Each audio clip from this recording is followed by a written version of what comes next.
Electoral బాండ్లపై supreme court కీలక తీర్పు వెలువరించింది. ఎలక్టోరల్ బాండ్లు రాజ్యాంగ విరుద్ధమని స్పష్టం చేసింది. రాజ్యాంగంలోని ఆర్టికల్ 19 క్లాజ్ 1 సబ్ క్లాజ్ ఏతో పాటు సమాచార హక్కు చట్టానికి విఘాతమని తీర్పులో సుప్రీంకోర్టు ధర్మాసనం చెప్పింది.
ఎలక్టోరల్ బాండ్ పై సుప్రీంకోర్టు కీలక తీర్పు వెలువరించింది. ఎలక్టోరల్ బాండ్లు రాజ్యాంగ విరుద్ధమని స్పష్టం చేసింది.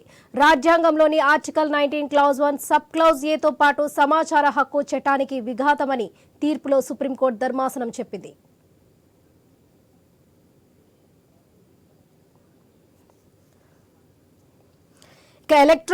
ఎలక్టోరల్ బాండ్ స్కీమ్ పై మరింత సమాచారం అందించడానికి మనతో పాటు కోటేశ్వరరావు రాజకీయ విశ్లేషకులు మనతో పాటు ఉన్నారు. సార్ చెప్పండి, ఎలక్టోరల్ బాండ్ స్కీమ్ పై తీర్పు ఎలా చూడొచ్చు అంటారు? 2018 ఎలక్టోరల్ బాండ్స్ స్కీమ్ కి సంబంధించి 5 బెంచ్ తో ఉన్నటువంటి ధర్మాసనం ఏకగ్రీవంగా ఇది రాజ్యాంగ విరుద్ధము, సమాచార హక్కు కూడా విరుద్ధం అని చెప్పేసి తీర్పు ఇవ్వడం ఎంతో హర్షణీయమైనటువంటి అంశంగా మనం చూడాలి. నిజానికి దీని గురించి ప్రతిపక్షాలు ఎన్ని విమర్శలు చేసినా, లేకపోతే మేధావులుగా ఉన్నటువంటి వాళ్ళు లేదా ఎన్నికలకు సంబంధించినటువంటి ప్రక్రియ పారదర్శకంగా కోరుకున్నటువంటి వాళ్ళు ఎన్ని చెప్పినప్పటికీ కేంద్ర ప్రభుత్వము ఈ పథకాన్ని తీసుకొచ్చింది. దాని వలన గత కొద్ది సంవత్సరాలుగా జరుగుతున్నటువంటి పరిణామాలను చూసినప్పుడు దాదాపు 180% మంది అధికార బీజేపీకే ఆ సొమ్ముని ముట్టజెప్పినట్టుగా కూడా మనకి స్పష్టంగా కనిపిస్తా ఉంది. దీనిలో ముఖ్యమైనటువంటి అంశం ఏంటంటే, ఇది స్టేట్ బ్యాంక్ ద్వారా ఈ బాండ్స్ ని ఇష్యూ చేస్తారు. ఈ బ్యాంక్ ఇష్యూ చేసినప్పుడు ఎవరు కొన్నారు, ఆ బాండ్ ఏ పార్టీకి వెళ్ళింది అనేటువంటి తెలుసుకునేటువంటి హక్కు ఎందుకంటే ఎస్బీఐ అనేటువంటిది ప్రభుత్వ రంగ సంస్థ కనుక ఎవరు కేంద్రంలో అధికారంలో ఉంటే వాళ్ళు తెలుసుకోవడానికి అన్అఫీషియల్ గా కావచ్చు, అఫీషియల్ గా కావచ్చు, ఎవరైనా ప్రతిపక్ష పార్టీలకు సంబంధించినటువంటి బాండ్లు కొనుగోలు చేసి ఆ పార్టీకి కనుక నిధులు ఇచ్చేట్లయితే వాళ్ళని వేధించడానికి కూడా కేంద్ర ప్రభుత్వానికి అవకాశం ఉంటుందనేటువంటిది దీనిలో ఉన్నటువంటి ప్రధానమైన లోపం. రెండోది ఏంటంటే, అసలు బాండ్లు కొన్నవారు ఎవరు, వాళ్ళు ఏ పార్టీకి ఇచ్చారో అనేటువంటిది ప్రజలకు తెలుసుకునేటువంటి హక్కు ఉంటుంది. ఎందుకంటే అంతా పారదర్శకంగా జరగాలన్నప్పుడు మరి ఆ బాండ్లు కొనుగోలు చేసినటువంటి వాళ్ళ పేర్లు గోప్యంగా ఉంచాల్సినటువంటి అవసరం ఏమిటి అనేటువంటిది ప్రధానమైనటువంటి ప్రశ్న. అందువలన అటువంటి దానికి అవకాశం లేనప్పుడు సమాచార హక్కు కింద ఎవరు ఏ బాండ్లు ఎంత మేరకు ఏ పార్టీకి ఇచ్చారనేటువంటిది తెలుసుకోవడం కష్టం కనుక దీన్ని సవాల్ చేశారు. ఈ సవాల్ చేసిన దాని మీద సుప్రీంకోర్టు ఈ విధమైనటువంటి తీర్పు ఇవ్వడం, అందున రాబోయే ఎన్నికలకు ముందు ఈ విధమైనటువంటి తీర్పు ఇవ్వడం హర్షణీయం అనేది నా అభిప్రాయం. రైట్ కోటేశ్వరరావు గారు, థ్యాంక్ యూ.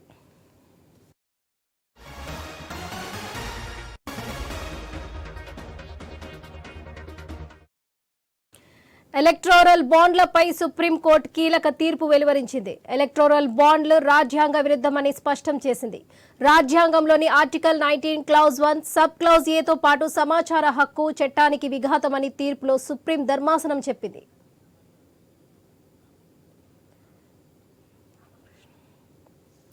ఇక ఎలక్టోరల్ బాండ్స్ స్కీమ్ పై మరింత సమాచారం ఢిల్లీ నుండి మా ప్రతినిధి రామకృష్ణ అందిస్తారు. రామకృష్ణ, చెప్పండి.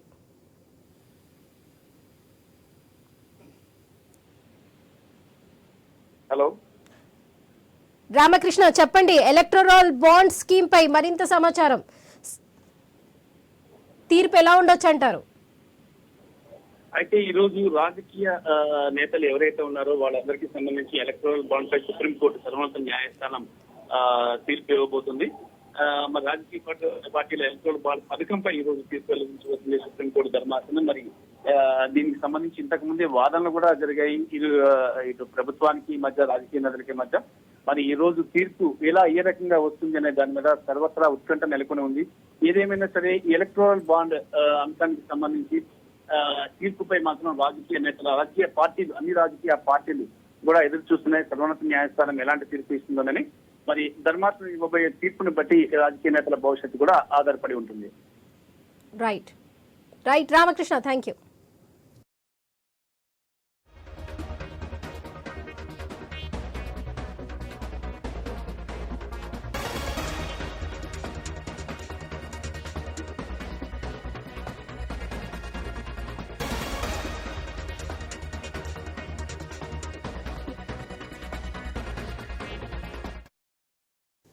ఎలక్టోరల్ బాండ్లపై సుప్రీంకోర్టు కీలక తీర్పు వెలువరించింది. ఎలక్టోరల్ బాండ్లు రాజ్యాంగ విరుద్ధమని స్పష్టం చేసింది. రాజ్యాంగంలోని ఆర్టికల్ 19 క్లౌజ్ 1 సబ్ క్లౌజ్ ఏతో పాటు సమాచార హక్కు చట్టానికి విఘాతమని తీర్పులో సుప్రీం ధర్మాసనం చెప్పింది.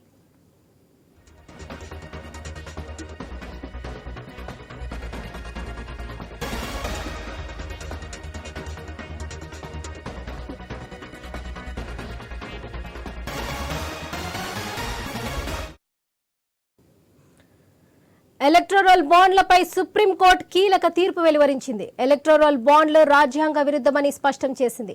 రాజ్యాంగంలోని ఆర్టికల్ 19 క్లౌజ్ 1 సబ్ క్లౌజ్ ఏతో పాటు సమాచార హక్కు చట్టానికి విఘాతమని తీర్పులో సుప్రీంకోర్టు ధర్మాసనం తేల్చి చెప్పింది. ఇక ఇదే విషయంపై మరింత సమాచారం మా ఇన్పుట్ ఎడిటర్ శ్రీకాంత్ అందిస్తారు. శ్రీకాంత్, చెప్పండి. వరలక్ష్మి, అంటే నిజానికి గత సంవత్సరం నుంచి నిజానికి ఒక చర్చ నడుస్తోంది. అంటే ఈ సంవత్సరం దేశవ్యాప్తంగా సార్వత్రిక ఎన్నికలు జరుగుతున్నటువంటి తరుణంలో సుప్రీంకోర్టు షాక్ ఇచ్చేలా కనిపిస్తుందంటూ గతంలోనే మనం మాట్లాడుకోవడం జరిగింది. సో ఈ సందర్భంగా అంటే అనుకున్న విధంగానే ఎన్నికల సమయంలో నిధుల కోసం రాజకీయ పార్టీలు జారీ చేసినటువంటి ఏవైతే ఎలక్టోరల్ బాండ్లు ఉంటాయో ఆ చెల్లింపులకు సంబంధించి గతం నుంచి కూడా విచారణ జరుపుతోంది సుప్రీంకోర్టు రాజ్యాంగ ధర్మాసనం. సో తాజాగా వాటికి సంబంధించి ఒక కీలకమైనటువంటి తీర్పు మాత్రం ఇచ్చింది.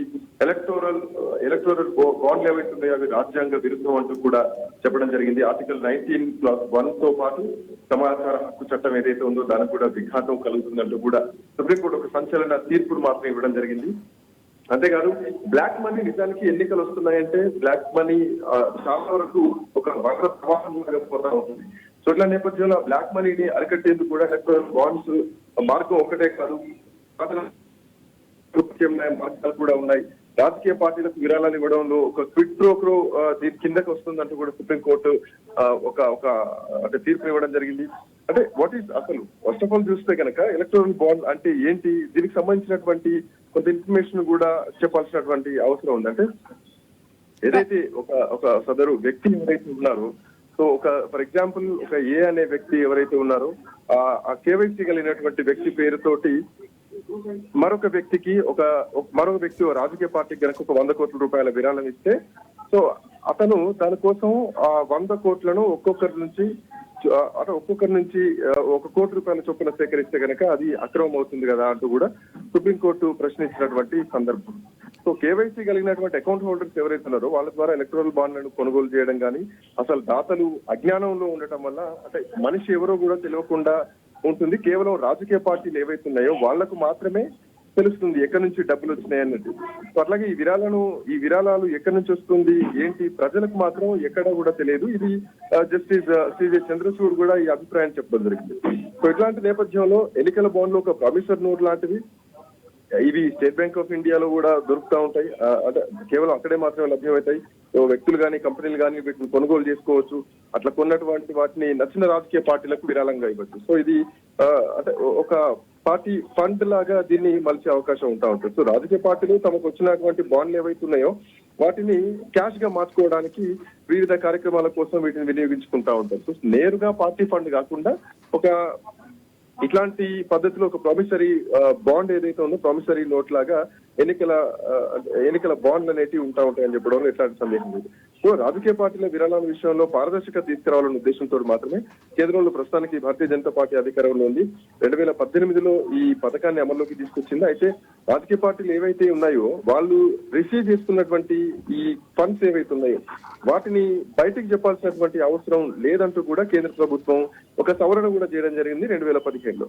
దీంతో ఎన్నికల బాండ్ల విధానంలో పారదర్శకత లోపించిందంటూ కూడా చాలా వరకు విమర్శలు వచ్చాయి.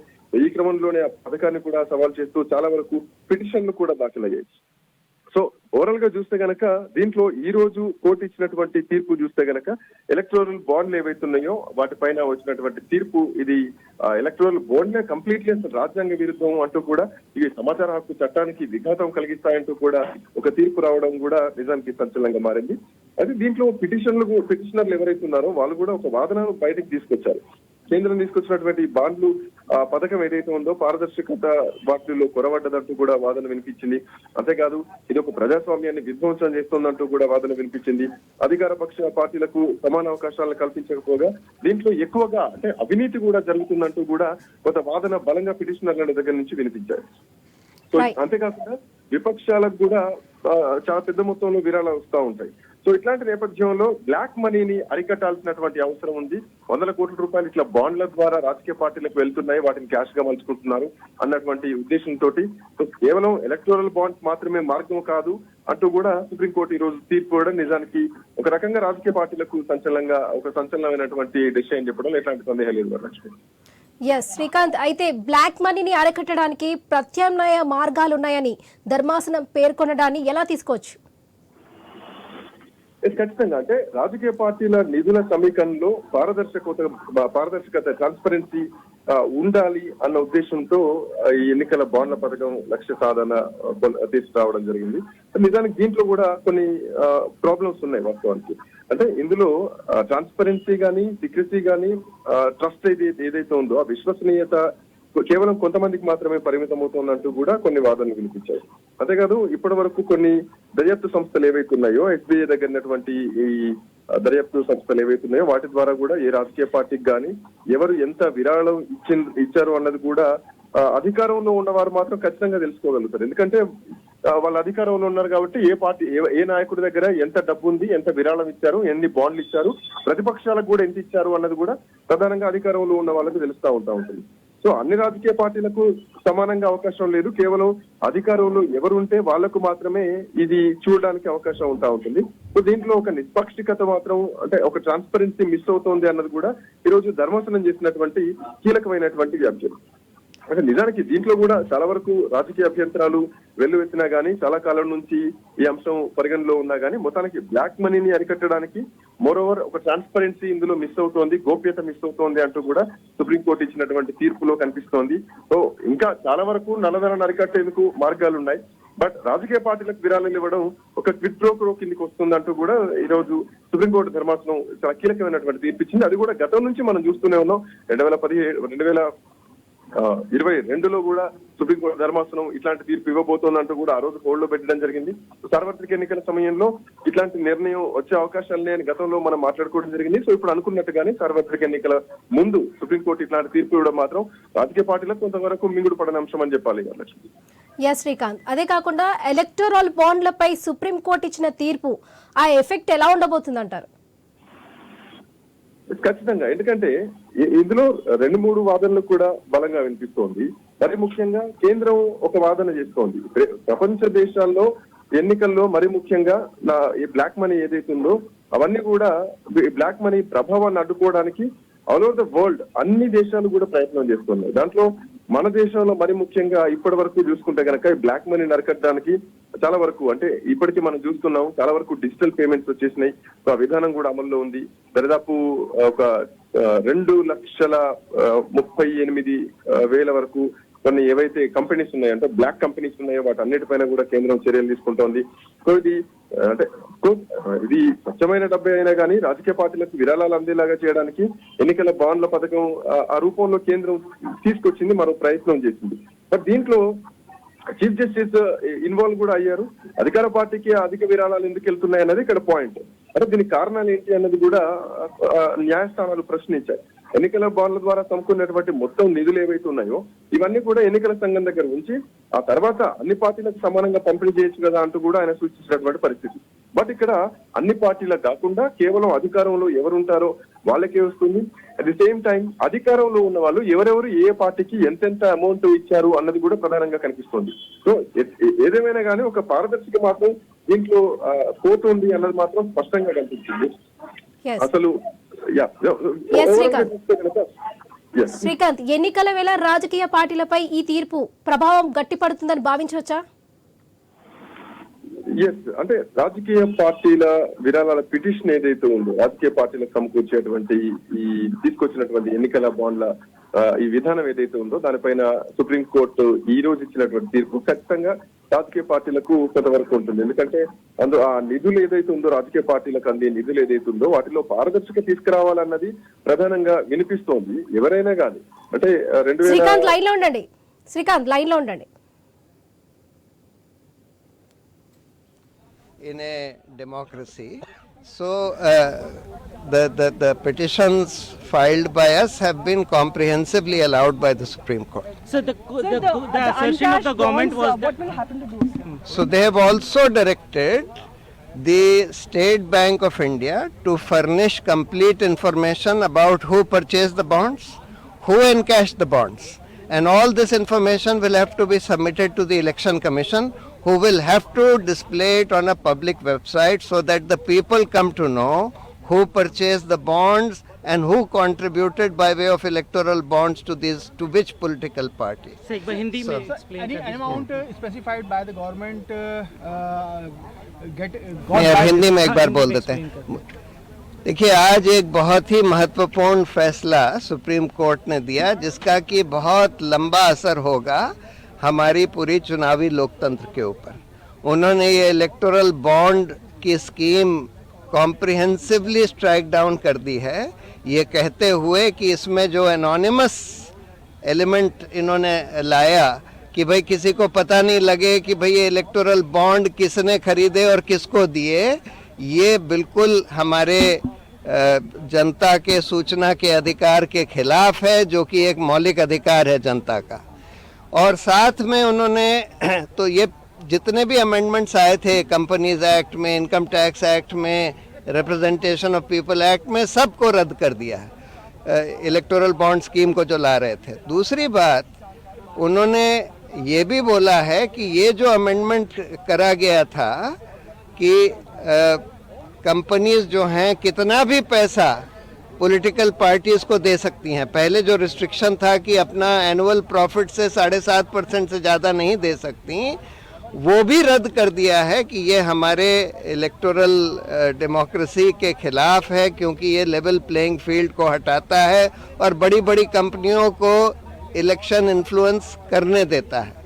साथ में उन्होंने ये भी बोला है कि जितने भी इलेक्टोरल बॉन्ड्स खरीदे गए और जो जमा करे गए पॉलिटिकल पार्टियों ने जो अपने खातों में जमा करे, उसका पूरा ब्यौरा स्टेट बैंक ऑफ इंडिया जिसके पास ये सारी इंफॉर्मेशन है वो इलेक्शन कमीशन को दे और ये पब्लिक वेबसाइट पर डाला जाए, जिससे कि जनता को पता लगे कि किसने ये इलेक्टोरल बॉन्ड्स खरीदे और किस पॉलिटिकल पार्टी को दिए. जो धनराशि जमा हुई थी इलेक्टोरल बॉन्ड से, क्या उसका खुलासा सरकार ने सुनवाई के दौरान किया? नहीं किया था ना. तो उन्होंने ये बोला था कि हम एक इंटरिम ऑर्डर था कि भाई ये तुम सारा इंफॉर्मेशन रखो इसकी और इलेक्शन कमीशन को सील्ड कवर में दो. तो अब उन्होंने बोला है कि ये सारी इंफॉर्मेशन जो है जो अभी तक सील्ड कवर में थी वो सारी अब पब्लिक करी जाएगी और एक पब्लिक वेबसाइट पर डाली जाएगी. The Supreme Court has unanimously struck down the electoral bond amendments. Most importantly, before the scheme, the amendments which were the basis of the scheme have been struck down from different enactments like the Income Tax Act, etc. And the Supreme Court's view was, which is fundamentally they agreed with our submissions, that this is public information is essential for the functioning of our democracy, and therefore the public has a right to know who is funding their political parties. And if the public is denied that right, then that defeats the whole functioning of democracy itself. And therefore the amendments which were introduced to ensure anonymity of the scheme have been struck down. And based on that, consequently the scheme itself has been struck down. That's number one. Number two, what was that there was the cap, which was the corporate cap, that even loss-making companies could now donate under the electoral bond scheme without any limit. That also has been struck down because the court was of the view that clearly a loss-making company or unlimited corporate funding is not healthy for a democracy, because those kind of donations will be made only for quid pro quo or to get benefit, rather than genuine corporate donations for functioning of a democratic setup. So those were the two big findings, but broadly the Supreme Court has agreed with all our prayers, and the entire scheme, if I can use the word, has been junked. So the main argument, but the political funding will be regulated and they will bring back the black money in mainstream. So what has the court observed on that? So the court said, even let's assume that that is your objective. This was not the best way to achieve that objective, by anonymizing everything. You could have attained, definitely the court agreed that it's a legitimate objective to have less black money in the system and in electoral funding, but not in a manner like this, where you completely delete all information from the public domain of who is donating. So this was not the least restrictive measure. What the court, what in our constitutional jurisprudence we call the proportionality doctrine, the court applied that and he said this usage of this is disproportionate, even assuming you have a valid objective. So एक बार हिंदी में बता दीजिए इसका electoral politics पर क्या असर पड़ेगा? देखिए, इलेक्टोरल पॉलिटिक्स पे क्या असर पड़ेगा ये मेरे लिए कहना मुश्किल है, लेकिन हाँ, हमारी जो फंडिंग है, पॉलिटिकल फंडिंग, उसको साफ सुथरा बनाने में, उसको पूरी तरह से ट्रांसपेरेंट बनाने में, जो पिछले 5-7 साल से जब से ये स्कीम आई थी और बदतर हो गई थी, उसको बढ़ाने के लिए अब बहुत इसमें ये एक ज़बरदस्त फिलिप मिला है उसको, और अब जो भी फंडिंग है वो पब्लिक के नॉलेज में रहेगी, और जो इस इलेक्टोरल बॉन्ड स्कीम के तहत भी जो फंडिंग हुई थी, 3 हफ्ते में इलेक्शन कमीशन को सारा डेटा कलेक्ट करना है और उसके 1 हफ्ते बाद अपने वेबसाइट पर डालना है। मतलब कोर्ट का इंटेंट ये है कि ये पब्लिक डोमेन में आ जाएगी। अब कोई भी सिटीजन उसको आके वेबसाइट पे देख सकता है कि किसने किसको फंड किया, किस पार्टी को कितने पैसे मिले, किस प्राइवेट एंटिटी से मिले। तो जो पब्लिक डिस्क्लोजर का जो प्रॉमिस है उसको सुप्रीम कोर्ट ने लॉजिकल एंड तक ले गए हैं। सिर्फ ये नहीं कहा कि स्कीम जो है वो अनकॉन्स्टिट्यूशनल है, उसके साथ साथ ये भी कहा कि जो भी इसके अंदर पैसे आए हैं उसका आप डिस्क्लोजर कीजिए, पब्लिक को पता चले कि कैसे किसके पास पैसे गए हैं।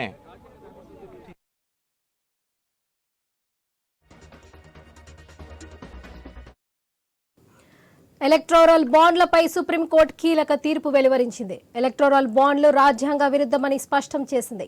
రాజ్యాంగంలోని ఆర్టికల్ 19 క్లాజ్ 1 సబ్ క్లాజ్ ఏతో పాటు సమాచార హక్కు చట్టానికి విఘాతమని తీర్పులో సుప్రీంకోర్టు ధర్మాసనం చెప్పింది.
ఎలక్టోరల్ బాండ్లపై సుప్రీంకోర్టు కీలక తీర్పు వెలువరించింది. ఎలక్టోరల్ బాండ్లు రాజ్యాంగ విరుద్ధమని స్పష్టం చేసింది.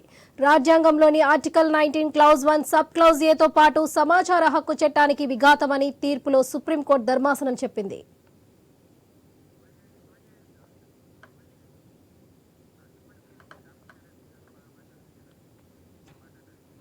ఈ విషయం మాట్లాడడానికి రామకృష్ణారెడ్డి గారు, మాజీ అడ్వకేట్ జనరల్, మనతో పాటు ఉన్నారు. సార్ చెప్పండి, బ్లాక్ మనీని అరికట్టడానికి ప్రత్యామ్నాయ మార్గాలున్నాయని ధర్మాసనం పేర్కోవడాన్ని ఎలా తీసుకోవచ్చంటారు? బ్లాక్ మనీ కాదు, ఇప్పుడు ఇది డొనేషన్స్, ఏదైతే పొలిటికల్ పార్టీకి ఇచ్చేటువంటి డొనేషన్స్ మీద సుప్రీంకోర్టులో పబ్లిక్ ఇంట్రెస్ట్ లిటిగేషన్ ఇస్తారు. అయితే ఈ స్కీమ్ కింద ఏమైందంటే స్టేట్ బ్యాంక్, అది మన రిజర్వ్ బ్యాంక్ బాండ్స్ ఇష్యూ చేస్తే ఆ బాండ్స్ ద్వారా ఈ కంపెనీస్ వేరియస్ కంపెనీస్ ఈ యొక్క పొలిటికల్ పార్టీస్ కు డొనేషన్ కింద ఇస్తాయి. అది ఇవ్వడం అది కరెక్ట్ కాదా అనే విషయానికంటే ఎక్కువ ఏ కంపెనీ ఏ పార్టీకి ఎంత డబ్బు రూపకంగా ఎంత బాండ్ డబ్బు డొనేట్ చేసిందనేటువంటిది ఆ పేర్లు సీక్రెట్ గా పెట్టడం అనేది రైట్ టు ఇన్ఫర్మేషన్ యాక్ట్ కింద దాన్ని డిస్క్లోజ్ చేయకుండా ఆ ప్రొవిజన్ ఏదైతే సెక్షన్ అక్కడ పెట్టడం ఏదైతే ఉందో అది కరెక్ట్ కాదని సుప్రీంకోర్టు చెప్పింది. రెండవది ఎంత డబ్బు ఇవ్వాలి పొలిటికల్ పార్టీకి, ఏ పద్ధతులు ఇవ్వాలి అనేటువంటి ఒక గైడ్ లైన్స్ ఆ యాక్ట్ లో లేవు. కనుక ఏ పొలిటికల్ పార్టీకైనా ఏదన్నా పని ఏ కంపెనీకైనా ఏదన్నా పని ఉంటే ఇప్పుడు భారతీయ జనతా పార్టీ ప్రభుత్వంలో ఉన్నది. భారతీయ జనతా పార్టీ నుంచి ఆ పని కావాలనుకున్నప్పుడు ఆ కంపెనీ వాళ్ళు అనుకున్నంత మాత్రంలో పోల్ బాండ్స్ కొని ఆ పార్టీకి ఇస్తే ఆ పార్టీ ప్రభుత్వం వీళ్ళకి పనిచేయదు.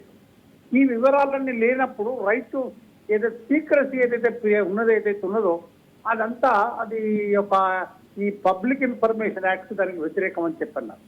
రెండవది లెవెల్ ప్లేయింగ్ ఫీల్డ్ ఏంటంటే ఇప్పుడు ఒక ప్రభుత్వంలో ఉన్నటువంటి పార్టీకే కొన్ని వందల కోట్లు వేల కోట్లు పోల్ బాండ్స్ ఇస్తే మిగతా పొలిటికల్ పార్టీస్ వాళ్ళు ఎలక్షన్ లో ఈ పార్టీతోనే ఏదైతే ప్రభుత్వంలో ఉన్న పార్టీతోని కంటెస్ట్ చేసి వాళ్ళు మీట్ కావడానికి చాలా కష్టం ఉంటుంది.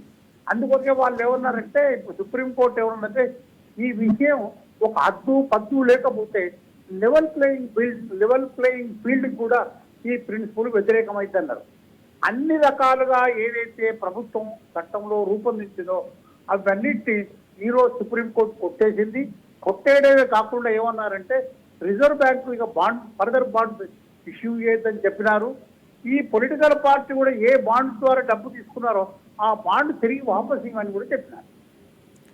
కనుక అన్ని రకాలుగా ఎలక్టోరల్ పాలిటిక్స్ లోపల ఇది ఒక పెద్ద జడ్జిమెంట్. దీనివల్ల చాలా దుర్వినియోగం అని అరికట్టబడతానే అంటున్నారు. రెండవది యునానిమస్ గా జడ్జిమెంట్ చెప్పినారు 5 జడ్జిలు. సార్ చెప్పండి, ఎలక్టోరల్ బాండ్లపై సుప్రీంకోర్టు ఇచ్చిన తీర్పు ఎఫెక్ట్ ఎలా ఉండబోతుంది అంటారు? ఎలా ఉండబోతుందంటే ఇప్పుడు ఈ కంపెనీస్ ఇష్టం వచ్చినట్టు డొనేషన్స్ ఇవ్వడానికి వీలు లేదు. దానివల్ల ప్రతిదీ కూడా ట్రాన్స్పరెన్సీ ఉండేటట్టుగా ఏదైనా స్కీమ్ ఉండాలి. రెండవది ఎంత డబ్బు ఇవ్వాలి డొనేషన్స్ ప్రకారంగా అనేది గైడ్ లైన్స్ ఉండాలి. ఇవన్నీ లేనప్పుడు ఇష్టం వచ్చినట్టు డబ్బు ఇవ్వడం అనేది ఈ యొక్క భారత రాజకీయ వ్యవస్థలో ఒక పొలిటికల్ పార్టీస్ కానీ డెమోక్రసీ కానీ ఇది చాలా అడ్డం వస్తుంది. దీనివల్ల చాలా ప్రాబ్లమ్ క్రియేట్ అవుతుంది. కనుక ఈ జడ్జిమెంట్ తోని చాలా ఒక ఫేర్ ప్లే అనేది క్రియేట్ కావడానికి వీలు. సార్ చెప్పండి, ఎన్నికల వేళ రాజకీయ పార్టీలపై ఈ తీర్పు ప్రభావం గట్టి పడుతుందని భావించచ్చా? గట్టిపట్టు. ఇప్పుడు ప్రత్యేకంగా ఏ పొలిటికల్ పార్టీస్ అయితే పవర్ లో ఉన్నాయో వాళ్ళకి ఎక్కువ డబ్బు రావడానికి వీలు పడుతుంది. అట్లా ఎక్కువ డబ్బు కూడా వచ్చేసింది. ఆ డబ్బంతా ఇప్పుడు వాపస్ చేయమన్నారు. కనుక ఇది ఒక ఫేర్ ప్లే అంటే ఒక డెమోక్రసీలో ఉండేటువంటి దాన్ని కరెక్ట్ గా పనిచేస్తుందని మనం అనుకోవాలి. సార్ ఎన్నికల సమయంలో ఈ తీర్పుతో పార్టీలకు కోలుకులేని దెబ్బ పడిందని అనుకోవచ్చు అంటారా? ఈ జడ్జిమెంట్ తో ఎన్నికల వేళ పొలిటికల్ పార్టీస్ అయితే డబ్బుతో మాకు డబ్బు వచ్చింది, ఆ డబ్బు ఖర్చు పెడతాం ఇష్టారీతిలా అని అనుకుంటున్నారో ఆ యొక్క పొలిటికల్ పార్టీస్ కు ఇది ఒక పెద్ద శరాఘాతంగానే అవుతుంది. అట్లా ఈ డబ్బు మీద ఆధారపడి ఎలక్షన్ లో గెలవడం అనేది కష్టం. సార్ అయితే గత ఏడాది అత్యధిక విరాళాలు బీజేపీకి 1300 కోట్లు వచ్చాయి. అయితే ఈ నేపథ్యంలో ఈ తీర్పు ప్రభావం బీజేపీ పైనే ఎక్కువగా ఉంటుందని అనుకోవచ్చా? నేచురల్గా నేను బీజేపీ కాంగ్రెస్ అని చెప్పగాని ఏ పొలిటికల్ పార్టీకి ఎక్కువ విరాళాలు దీని ద్వారా వచ్చినాయో వాళ్ళు దాన్ని వాపస్ చేయవలసి వస్తుంది, తిరిగి వాపస్ ఇవ్వవలసి వస్తుంది, ఆ పోల్ బాండ్స్ రిటర్న్ చేయవలసి వస్తుంది. Okay right. అయితే ఈ విరాళాలు కాంగ్రెస్ పార్టీకి వచ్చిన విరాళాలు ఏవైతే ఉన్నాయో 7 రెట్లు అధికమై, సో దీన్ని బట్టి బీజేపీకి ఈ బాండ్లకు పడ్డ బ్రేక్స్ ఎఫెక్ట్ గట్టిగా పడింది అనుకోవచ్చు అంటారా? పడిందే కానీ రెండవది రేపు ఏదైనా గైడ్ లైన్స్ పాస్ చేసినప్పుడు ఆ పార్లమెంట్ లో కానీ రాష్ట్ర శాసనసభలో కానీ వాళ్ళ ప్రతినిధులు ఎక్కువ ఉన్న దాని ప్రకారంగా ఆ దామాషా పద్ధతిలో విరాళాలు ఇవ్వచ్చని గైడ్ లైన్స్ ఉండొచ్చు. ఇంతకు ముందు ఆ విధంగా ఉండే. ఇప్పుడు పార్లమెంట్ లో బీజేపీకి 100 కాంగ్రెస్ 40 లేకుంటే ఇంకో పార్టీకి 10 ఉంటే అదే దామాషా పద్ధతిగా ఈ కంపెనీస్ విరాళాలు ఇవ్వచ్చు, అవి డిస్క్లోజ్ చేయొచ్చు, అది ఎలక్షన్ కమిషన్ చెప్పొచ్చు అన్నప్పుడు ఆ ఏదైతే పొలిటికల్ పార్టీస్ ఎక్కువ నంబర్లో వాళ్ళ ప్రతినిధులు ఉన్నారో వాళ్ళకి ఎక్కువ రావడానికి వీలుంటుంది కదా డొనేషన్.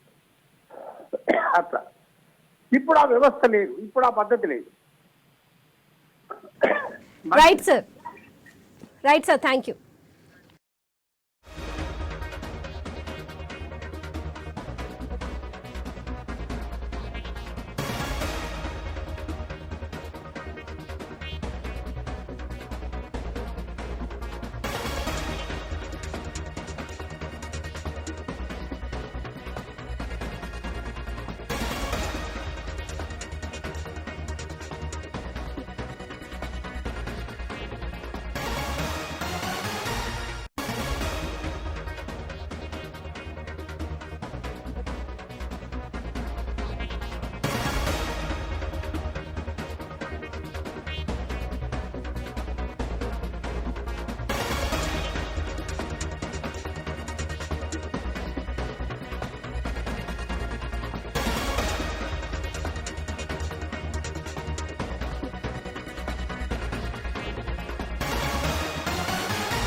ఎలక్టోరల్ బాండ్లపై సుప్రీంకోర్టు కీలక తీర్పు వెలువరించింది. ఎలక్టోరల్ బాండ్లు రాజ్యాంగ విరుద్ధమని స్పష్టం చేసింది.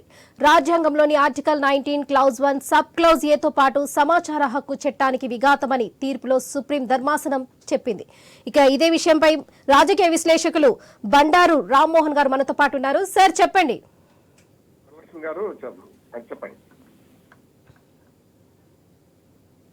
సార్ చెప్పండి, బ్లాక్ మనీని అరికట్టడానికి ప్రత్యామ్నాయ మార్గాలున్నాయని ధర్మాసనం పేర్కొనడాన్ని ఎలా తీసుకోవచ్చంటారు?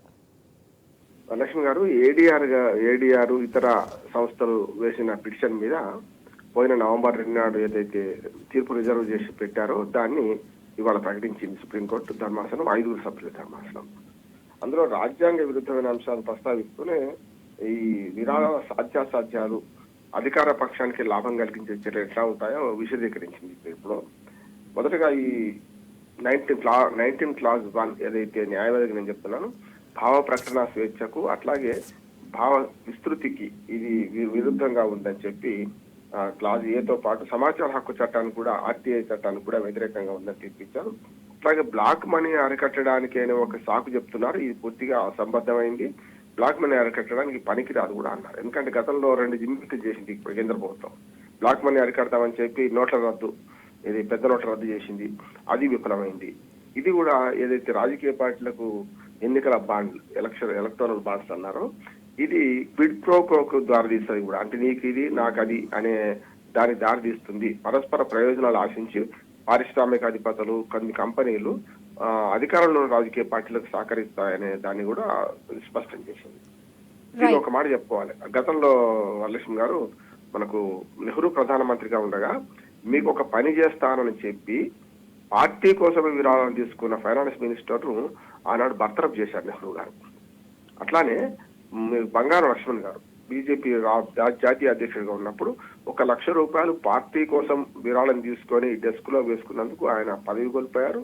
కోర్టు కూడా తప్పు పట్టింది. అంటే గతంలో మనకు చాలా ఉదాహరణలు ఉన్నాయి. ఇది ఏమైందంటే ఈ అవినీతిని అంటే పార్టీలకు, కంపెనీలు కానీ, పెద్ద పెద్ద వ్యాపార సంస్థలు, కార్పొరేట్ సంస్థలు లాభం చేకూర్చే చర్యగా పేర్కొంటూ దీన్ని సుప్రీంకోర్టు తీర్పిచ్చింది. ఇది చాలా పరిగణించాలి. ఎందుకంటే రాజకీయ పార్టీలన్నిటికీ, ముఖ్యంగా అధికారంలో ఉన్న రాజకీయ పార్టీలకు ఇది పెను ముప్పు రకమైన దెబ్బ అని నేను అంటున్నాను. అంటే రాజ్యాంగ వ్యతిరేకమే కాకుండా అధికార పార్టీ తాము అధికారంలోకి వచ్చిన తర్వాత లేకుంటే వచ్చి ఉన్నంత సందర్భంలో మీకు మేలు చేస్తామని ఈ విరాళాలు తీసుకుంటాయి అని ఇప్పుడు మొత్తం మీరు చూస్తే 5,000 కోట్ల రూపాయల పైగా ఒక బీజేపీకి విరాళాలు వచ్చినాయి. మొత్తం అంతా 1,100-1,700 కోట్ల రూపాయలు మాత్రమే మిగతా అన్ని పార్టీలకు విరాళాలు వచ్చినాయి, దేశంలో ఉన్న అన్ని పార్టీలకు. దీన్ని బట్టి అర్థం చేసుకోవచ్చు కదా, జాతీయ స్థాయిలో ఏ పార్టీ అధికారంలో ఉందో దానికి విరాళాలు వస్తున్నాయి. అంటే వాళ్ళు వాళ్లకు అవసరమైన విషయాల్లో మద్దతు చేస్తారు. ఇప్పటికీ అదాని, అంబానీ ఆ విషయంలో మనకు కేంద్ర ప్రభుత్వం త్రాటగా అవుతున్నారు వీళ్ళందరూ వస్తుంది విమర్శ. ఇట్లాంటి దానికి ఉదవించిన ఉంటుందని సుప్రీంకోర్టు తీర్పిచ్చింది. ఇది రాజ్యాంగం ప్రకారం సుప్రీంకోర్టు ఇచ్చిన తీర్పు రాజ్యాంగ మన స్ఫూర్తికి విరుద్ధంగా ఉందని ఇవ్వడం, అట్లాగే ఫలానా సెక్షన్లకు విరుద్ధంగా ఉందని తీర్పు కూడా ఇవ్వడం జరిగింది. రైట్ రామ్మోహన్ గారు చెప్పండి, ఎలక్టోరల్ బాండ్లపై సుప్రీంకోర్టు ఇచ్చిన తీర్పు ఎఫెక్ట్ ఎలా ఉండబోతుంది అంటారు? ఖచ్చితంగా అధికార పార్టీలకు నష్టం జరుగుతుంది. అంటే అట్లాగే గతంలో ఒక మంచి సాంప్రదాయం ఉన్న దాన్ని మార్చి 2017లో ఈ ఎలక్టోరల్ బాండ్ సిస్టమ్ తీసుకొచ్చింది గవర్నమెంట్.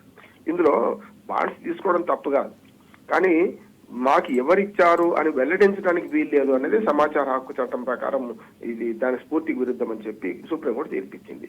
ఒకవేళ బాండ్స్ కొని ఎవరికి వాళ్ళు ఇచ్చుంటే మాకు ఫలానా కంపెనీ వాళ్ళు ఫలానా కార్పొరేట్ సంస్థ వాళ్ళు మాకు ఈ బాండ్ ఇచ్చారు, ఇన్ని కోట్ల రూపాయలు మేము విడిపించుకున్నామని పార్టీలు వెల్లడిస్తే నష్టం లేదు.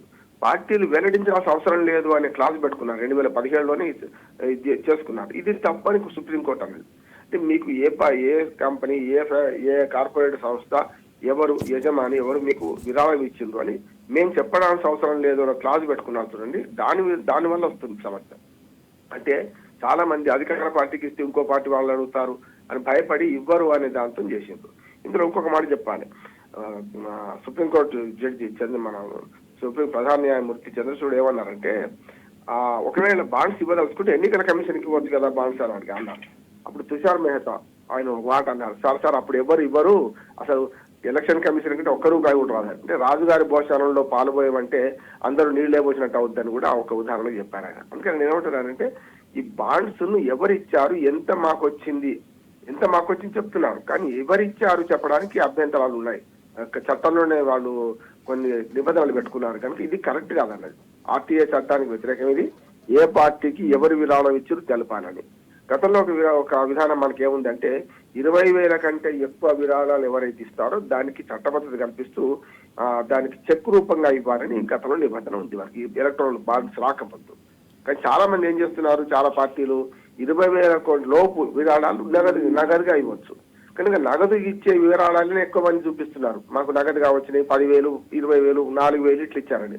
దానికి పెద్ద సమస్య. అందుకు దానికి ఆదాయ పన్ను రాయితీ కూడా ఉంది వరలక్ష్మి గారు. మనకు 80GB అనే సెక్షన్ కింద రాజకీయ పార్టీలకు వచ్చే మన ఏవైతే విరాళాలకు ఉన్నదో వాటికి ఆదాయ పన్ను మినహాయింపు ఉన్నది.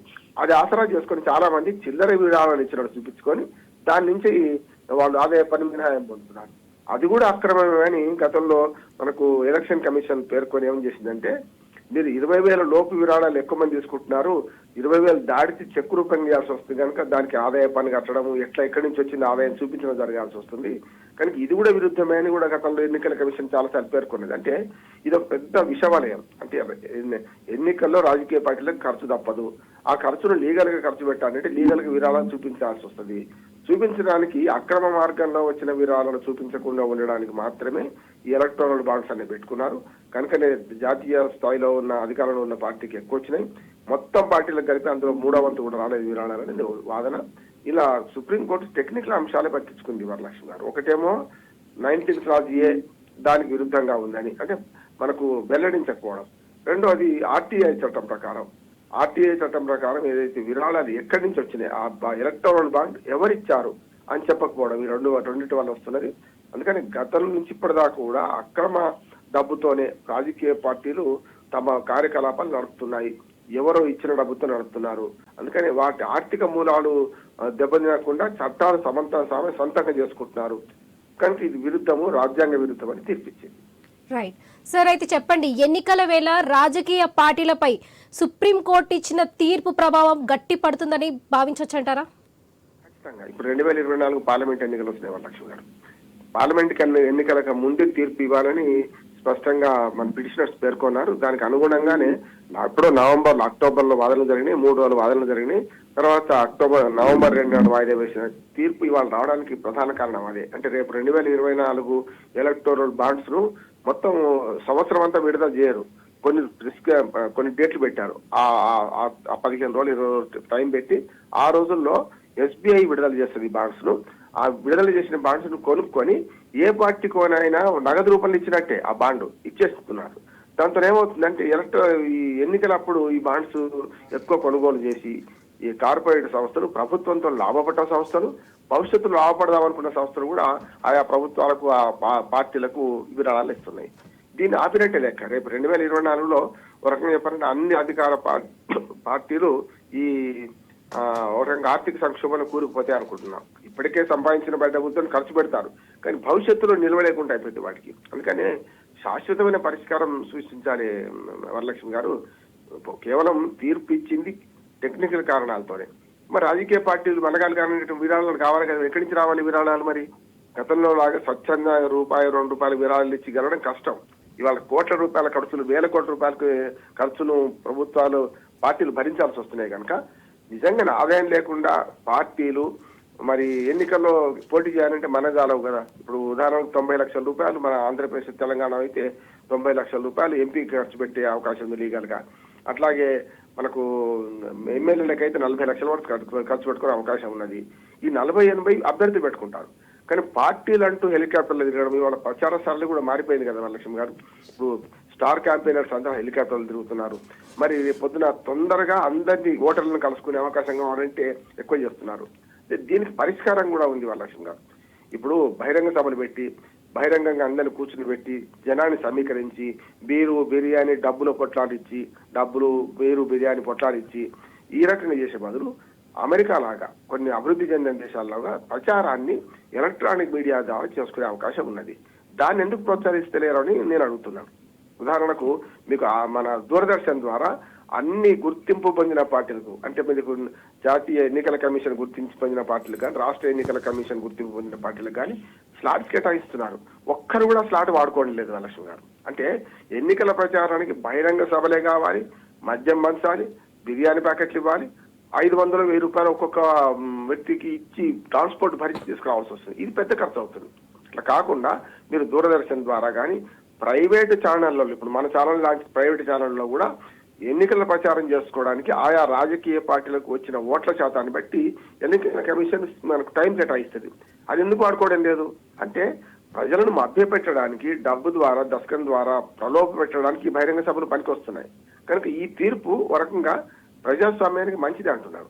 రేపు పొద్దున ప్రచారంలో ఇన్ని లక్షల కోట్లు ఖర్చు పెట్టాలి, ఇన్ని వేల కోట్లు ఖర్చు పెట్టాలనే దాని నుంచి మెల్లమెల్లగా ఈ మీడియాల ద్వారా, ఎలక్ట్రానిక్ మీడియా కావచ్చు, ప్రింట్ మీడియా కావచ్చు, దీని ద్వారా ఎక్కువ మందికి చేరే అవకాశం ఇవ్వాలి. ముఖ్యంగా ఉమ్మడి వేదికలు పెట్టాలి. అభ్యర్థులందరినీ ఒకే చోటకి చేర్చి వారందరినీ వాళ్ళ హామీలను ప్రజల ముందు పెట్టమనాలి. వాళ్ళ హామీలు ఎట్లా నెరవేరుస్తారో ప్రజలు అడిగిన ప్రశ్నలకు సమాధానం ఇవ్వగలగాలి. అప్పుడు మాత్రమే ప్రజాస్వామ్యం పరిధిలో వెళ్తుంది తప్ప ఈ డబ్బు రాజకీయం పోవాలంటే ఈ ఎన్నికల బాండ్లను రద్దు చేయడం ఇది సరైనది కాదని చెప్పి తీర్పు ఒక రకంగా మంచి మార్పులకు, అంటే ఎన్నికల సంస్కరణలకు దారితీస్తుంది నేను అనుకుంటున్నాను. రైట్ రామ్మోహన్ గారు, అయితే ఎన్నికల సమయంలో ఈ తీర్పుతో పార్టీలకు కోలుకోలేని దెబ్బ పడిందని అనుకోవచ్చు అంటారా? కోలుకోలేని దెబ్బ పడింది అంటే ఒక మార్గం మూసుకపోతే వాళ్ళకి మరి ఇంకో మార్గం తెచ్చుకుంటారు కదా. ఎప్పుడు కూడా ఒక తలుపు మూసుకపోతే ఇంకొక తలుపు తెచ్చుకుంటారు. మనం ఏదైనా కష్టపడతాం. ఈ మార్గం మూసుకుపోవడం వల్ల ఆందోళన చెందాల్సిన అవసరం లేదు రాజకీయ పార్టీలు. నేను చెప్పిన 4-5 అంశాలు ఉన్నాయి. ఒకటేమో 20,000 పైన విరాళాలు మీరు చెక్కు ద్వారా తీసుకోండి, ఎవరిస్తారో తెలుస్తుంది. 20,000 లోపు విరాళాలు ఇప్పటికే చాలా ఎక్కువ చూపెడుతున్నారు. ఒక 10,000 కోట్ల రూపాయలు ఒక విరాళం వస్తే 9,000 కోట్ల రూపాయలు 20,000 లోపు ఆదాయం చూపెడుతున్నారు. ఇప్పుడు చేయాల్సిన పని ఏంటంటే నేను చెప్పింది ప్రచార సరళిని మార్చుకోవాలి. ఇప్పుడు అందరి చేతుల్లో సెల్ ఫోన్లు వచ్చినాయి వరలక్ష్మి గారు. ఇప్పుడు అభ్యర్థి డైరెక్ట్ గా ఆయన గొంతుతోని ఆమె గొంతుతోనో ఓటర్ దాకా చేరుకునే మార్గం ఒకటి వచ్చింది కదా. గతంలో లేకుండా మనకు గతంలో మౌఖిక ప్రచారమే కీలకమైంది. ఇప్పుడు అట్లా కాదు. మొత్తం ప్రపంచం అంతా కుగ్రామంగా మారిపోయి ఎలక్ట్రానిక్ రంగంలో శాస్త్ర సాంకేతిక రంగాలు ఎదిగిన క్రమంలో ఇంకా పాత పద్ధతులైనా, ఇంకా ఖడ్గాలు వేయడాలు,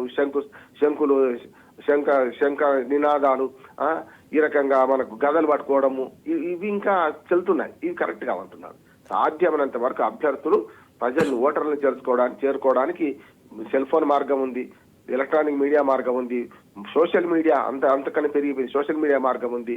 అంటే మార్గాలు ఎంచుకుంటారు. ఇప్పుడు డబ్బులు ఖర్చు పెట్టి బహిరంగ సభల మీద పెట్టే ఖర్చును నిజంగానే ఎలక్ట్రానిక్ మీడియా మీదనో ఇతరత్ర పెడితే ఇంతకంటే చవకలో ఎక్కువ మంది చేరుతారు కదా.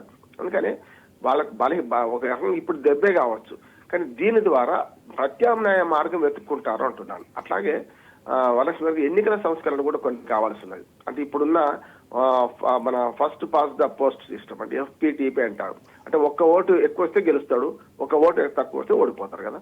దీన్ని మార్చాలి. అంటే దామాషా పద్ధతి ఎన్నికలు కనుక చేస్తే పార్టీలకు ఓట్లు ఉంటాయి. అప్పుడు పార్టీలు ప్రచారం చేస్తే సరిపోతుంది. అప్పుడు ఈ అభ్యర్థులు ఇంత నానా హంగామా పడాల్సిన అవసరం లేదు. అంటే కేవలం ఈ ఒక్క మార్పుతో మొత్తం అంతా ఎన్నికల ముఖ చిత్రం ఎన్నికల్లో మార్పు వస్తుందని ఆశిస్తలేను. కానీ దీని తర్వాత పరిణామాలను కూడా సుప్రీంకోర్టు లాంటి అత్యున్నతమైన సంస్థను నిర్దేశించాలి. పార్టీలు ఎట్లా ప్రవర్తించాలి, పార్టీలు ఎట్లా ప్రచారం చేసుకోవాలి, ఎన్నికల సంస్కరణ కోసం ఎన్నికల కమిషన్ కానీ కేంద్ర ప్రభుత్వాన్ని రాష్ట్ర ప్రభుత్వాలను కానీ ముఖ్యంగా రాష్ట్ర కేంద్ర ఎన్నికల సంఘాన్ని కోరి కొత్త సంస్కరణ తీసుకొచ్చే ప్రయత్నం చేయాలి. అభివృద్ధి చెందిన దేశాల్లో ఎలాంటి పద్ధతులు అవలంబిస్తున్నారో అది మన ప్రపంచంలో అతిపెద్ద ప్రజాస్వామ్య దేశం కదా, మనకు 100 కోట్ల మంది ఓటర్లు ఉన్నారు. దీన్ని ఎట్లా పరిణతి చెందాలి అనే దాని మీద పౌర సమాజం ఆలోచించాలి. ఇప్పుడు నేను చెప్పిన 4-5 సూచనలు పాటిస్తే కరెక్ట్ అని నేను అంటున్నాను. Thank you sir, thank you.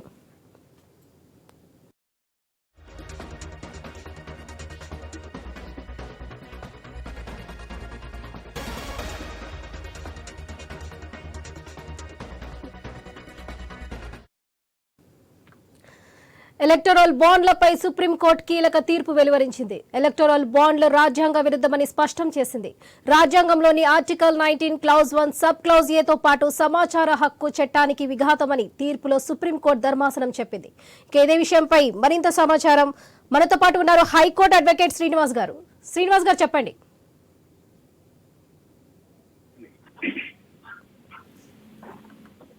అడగండి సార్. చెప్పండి, బ్లాక్ మనీని అరికట్టడానికి ప్రత్యామ్నాయ మార్గాలు ఉన్నాయని ధర్మాసనం పేర్కొంది. ఎలా తీసుకోవచ్చంటారు? కరెక్ట్. అది బ్లాక్ మనీని అరికట్టడానికని ఇది చెప్పడం కన్నా బ్లాక్ మనీకి అరికట్టడానికి అన్ని రకాలైన అవకాశాలు దారులు ప్రత్యక్షంగా కనపడుతున్నప్పుడు ఆ మార్గాలు వదిలేసి ప్రత్యేకంగా ఈ ఎలక్ట్రల్ బాండ్స్ అని పెట్టి ఇదేమో స్టేట్ బ్యాంక్ ద్వారా పర్చేస్ చేసుకోవచ్చు. ఎవరైనా సరే ఇండియన్ సిటిజన్ ఉన్న వాళ్ళు ఎవరైనా పర్చేస్ చేసుకోవచ్చు, వ్యక్తులు పర్చేస్ చేసుకోవచ్చు, వ్యక్తులు సమూహం పర్చేస్ చేసుకోవచ్చు, కార్పొరేట్ రంగాలు పర్చేస్ చేసుకోవచ్చు. అందరూ పర్చేస్ చేసుకుని గడువు తేదీలోగా వాళ్ళు ఏ పార్టీలకు ఇవ్వాలనుకుంటున్నారో ఆ పార్టీలకి బాండ్లు ఇస్తే వాళ్ళు అది జమ చేసుకుని వాళ్ళు ఎన్కాష్ చేసుకుంటారు. ఇది నల్లధనాన్ని అరికట్టడానికి అన్న పదం కనిపించట్లేదు. ఎందుకంటే ఇక్కడ నల్లధనాన్ని అరికట్టడానికి ప్రత్యామ్నాయ మార్గాలు అనేక ఉన్నాయి. లేదా కొత్తగా అన్వేషించవచ్చు. రాజకీయ పార్టీలకి నిధులు ఇచ్చే మార్గాన్ని అన్వేషించక్కర్లా. లేదా ఏ ట్రస్టులు ఉంటే రాజకీయ పార్టీ నాయకులు ప్రధానమైన నాయకులు అందరూ కూడా ట్రస్టులు ఏర్పాటు చేసుకున్నారు దేశంలో. ఒకప్పుడు 1973 అనుకుంటాను, 73 ముందు ఆ ప్రాంతంలో ఇందిరాగాంధీ ప్రతిభా ప్రతిష్టాన్ అని మహారాష్ట్రలో అప్పటి చీఫ్ మినిస్టర్ ఏఆర్ రెహమాన్ అంతులే గారు ముఖ్యమంత్రిగా ఉండగా ఈ ట్రస్ట్ ని ఏర్పాటు చేస్తారు. ఆ ట్రస్ట్ మీద గొడవలు అయిపోయి అది అంతులేని నిధులు అని చెప్పి సరదాగా మాట్లాడుకుంటూ ఉండేవారు. ఆ విధంగా అసలు రాజకీయ పార్టీలకి నిధులు ఇచ్చేటువంటి విధానం ట్రాన్స్పరెన్సీతో ఉండాలి. రాజకీయ పార్టీలకి ఎవరిస్తున్నారు నిధులు అంటే కామన్ మ్యాన్ కి అన్ని రకాలైన సమాచారాన్ని అడిగి తెలుసుకునే హక్కు ఇచ్చింది చట్టం, సమాచార హక్కు చట్టం.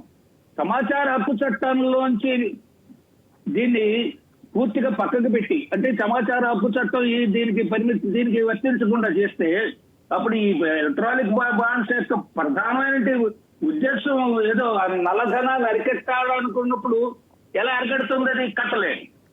కొత్త సమస్యలు వస్తున్నాయి. ఇంకా చెప్పాలంటే direct comment by high court, supreme court చాలా స్పష్టంగా ఉంది. ఆ కోర్టు యొక్క అభిప్రాయం కామెంట్ విమర్శ. క్విడ్ ప్రో కోకి మరో మార్గం రాజమార్గం, క్విడ్ ప్రో కోకి రాజమార్గం. క్విడ్ ప్రో కోకి రాజమార్గం అన్నది స్పష్టంగా కనిపిస్తుంది. సుప్రీంకోర్టు కామెంట్ చేసే వరకు ఆగక్కర్లేము. అంచేది 2018లో దీన్ని అయితే అమలు చేశారు, గడువు తేదీలు పెట్టారు, పర్చేస్ చేసుకోమన్నారు ఈ బాండ్స్ ని. అంటే వారు ఇప్పుడైతే ఫండింగ్ ఏదైతే ఉంటుందో ఆ మధ్య మన ఏపీ హైకోర్టులో అప్పుడు కంబైన్డ్ ఏపీ హైకోర్టులో ఉన్నప్పుడు ఒక నిర్మాణ సంస్థ కన్స్ట్రక్షన్ కంపెనీ మీద ఇన్కమ్ ట్యాక్స్ వాళ్ళు రైడ్ చేస్తే వాళ్ళు లంచాలు ఇచ్చినట్టుగా లిస్టులు కనపడ్డాయి. వాళ్ళ దగ్గర రాసుకున్నారు. చీఫ్ ఇంజనీర్కి ఎంత, బిల్ ఇంత ఇచ్చాము, అన్ని లంచాలే. మినిస్టర్లకి, ఎగ్జిక్యూటివ్ ఇంజనీర్లకి మొత్తం ఈ లంచాలు ఇచ్చినట్టు డబ్బు వాళ్ళు అకౌంట్ బుక్ లో కనపడితే అది పట్టుకున్నారు. ఇది మీరు డిస్క్లోజ్ చేయలేదు కాబట్టి ఈ ఖర్చు ఎక్కడైతే డిస్క్లోజ్ చేయలేదో ఆ ఖర్చు ఆదాయంతో లెక్క. మీకు ఇంత ఆదాయాన్ని మీరు సప్రెస్ చేశారు కాబట్టి మీకు పెనాల్టీ దాన్ని వాళ్ళు ఏం చేశారంటే okay they issued a notice for suppressing the fact they went to high court. అది మా కార్పొరేట్ ఎక్స్పెండిచర్ అని చెప్పి వాదించారు. కార్పొరేట్ అది public limited company, the corporate expenditure అని చెప్పి వాదించారు. ఈవేళ అది బహుశా లిక్విడేషన్ లో వెళ్తోంది. 6,000 కోట్ల రూపాయలు బ్యాంకులకి రుణం ఉండిపోయింది, అది వేరే సంగతి. కాబట్టి కార్పొరేట్ ఎక్స్పెండిచర్ అనే మాట మాట్లాడుతున్నప్పుడు corporate what is the corporate లంచాలు ఇవ్వడం కార్పొరేట్ ఎక్స్పెండిచరా? Right sir.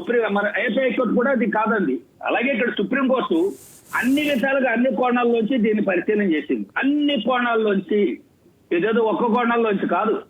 ఎలక్టరల్ బాండ్స్ అన్నది రాజకీయ పార్టీలు తీసుకోవడానికి ఎవరైతే వాళ్ళకి చందాలు ఇస్తారో, ఫండ్స్ ఏర్పాటు చేస్తారో ఆ ఫండింగ్ ఏజెన్సీ సులువుగా కొనుక్కుంటే ప్రభుత్వం దగ్గర అంటే అది వైట్ అవుతుంది కదా అని వాళ్ళ ఉద్దేశం ఏంటంటే దాన్ని వైట్ చేస్తున్నాం కదా అని. దాన్ని వైట్ చేస్తున్నారు. Right sir, thank you.